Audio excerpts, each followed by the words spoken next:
యూపీలో దారుణం జరిగింది. సహరాన్పూర్లో ఉమా అనేటువంటి యువతితో సహజీవనం చేస్తున్నటువంటి బిలాల్ అనే వ్యక్తి ఆమె గొంతు కోసి చంపేశాడు. ఆమె గొంతు కోసి నరికిన తలను తనతో తీసుకెళ్లాడు. ఉమా తన భర్తను విడిచిపెట్టి తన సహజీవన భాగస్వామి బిలాల్తో 2 ఏళ్లుగా కలిసి నివసిస్తోంది.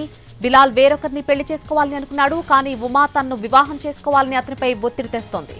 అడ్డు తొలగించుకోవాలని ప్లాన్ చేసిన అతడు ఈ ఘాతుకానికి పాల్పడ్డాడు.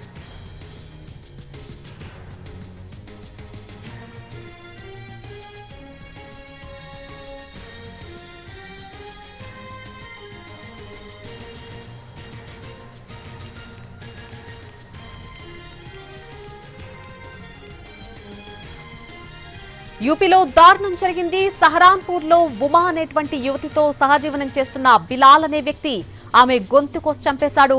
ఆమె గొంతు కోసి నరికిన తలను తనతో తీసుకెళ్లిపోయాడు. ఉమా తన భర్తను విడిచిపెట్టి తన సహజీవన భాగస్వామి బిలాల్తో 2 ఏళ్లుగా కలిసి నివసిస్తోంది. బిలాల్ వేరొకరిని పెళ్లి చేసుకోవాలని అనుకున్నాడు. కానీ ఉమా తనను వివాహం చేసుకోవాలని అతనిపై ఒత్తిడి తీసుకొచ్చింది. అడ్డు తొలగించుకోవాలని ప్లాన్ చేసిన బిలాల్ ఈ ఘాతుకానికి పాల్పడ్డాడు.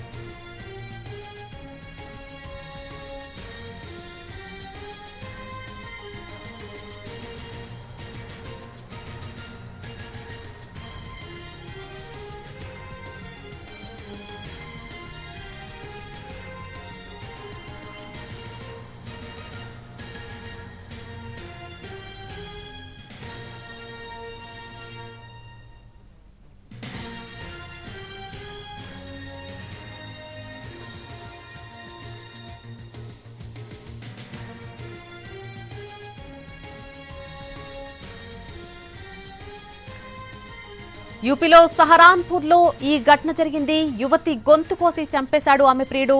తలను తనతో తీసుకెళ్లిపోయాడు నిందితుడు. యూపీలో జరిగినటువంటి దారుణం ఇది. సహరాన్పూర్లో ఉమా అనేటువంటి యువతితో సహజీవనం చేస్తున్న బిలాల్ అనే వ్యక్తి ఆమె గొంతు కోసి చంపేశాడు. ఆమె గొంతు కోసి నరికినటువంటి తలను తనతో తీసుకెళ్లాడు. ఉమా తన భర్తను విడిచిపెట్టి తన సహజీవన భాగస్వామి బిలాల్తో 2 ఏళ్లుగా కలిసి జీవిస్తోంది. బిలాల్ వేరొకరిని పెళ్లి చేసుకోవాలని అనుకున్నాడు ఈ మధ్యలో. కానీ ఉమా తన్ను వివాహం చేసుకోవాలని అతనిపై ఒత్తిడి తీసుకొచ్చింది. అడ్డు తొలగించుకోవాలని ప్లాన్ చేసినటువంటి బిలాల్ ఈ ఘాతుకానికి పాల్పడ్డాడు.